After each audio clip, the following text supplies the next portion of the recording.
Pope Francis has made it quite clear that he intends to visit Africa. He's made that very remark more than once. The first time was in January while he was returning from his trip from Sri Lanka and the Philippines, and then again in the massive gathering of priests in Rome. Si Dios quiere, estaré en África en el mes de noviembre.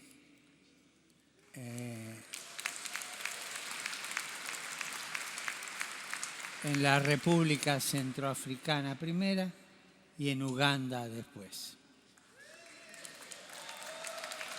Queda como posibilidad, pero todavía no es segura porque hay problemas allí para la organización Kenia. The visit will take place at the end of November, and Monsignor Juan José Aguirre will welcome Pope Francis to the Central African Republic. Muy alegre porque Centroáfrica puede recibir al Papa. We are very happy that the Central African Republic will be able to welcome the Pope. Not only Catholics, Protestants and Muslims also see this visit as a divine blessing. The Spanish bishop, who was also a missionary, has lived in the African country for more than 36 years. In the past 2 years, he has witnessed the violence caused by the Seleka, which is a jihadist faction, and also their enemies, the anti-Balaka. Both are said to be equally bloodthirsty. Each of them oppresses a population already struggling to survive. The Central African Republic is ranked as the second poorest country in the world. We have undergone severe political suffering in the past, and since 2013, we have suffered even more.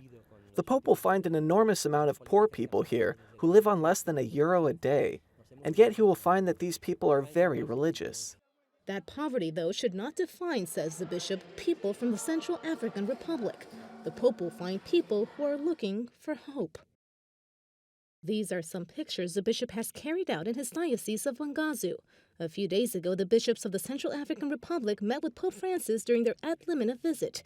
Monsignor Juan José Aguirre wasn't able to attend because he suffered a heart attack, the third one he's had in the past few years.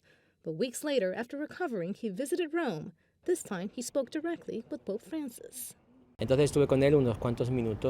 met with him for a few minutes and I was able to talk about the Central African Republic. He was very interested in the country. The entire population of the Central African Republic has great hopes that the Pope, merely by his presence, will bless both our electoral process and its result. And this is what people are hoping will be obtained through the Pope's visit, the election of a new president who will give the country much-needed stability. Another is the disarmament of the militias, many of which are made up of kidnapped child soldiers.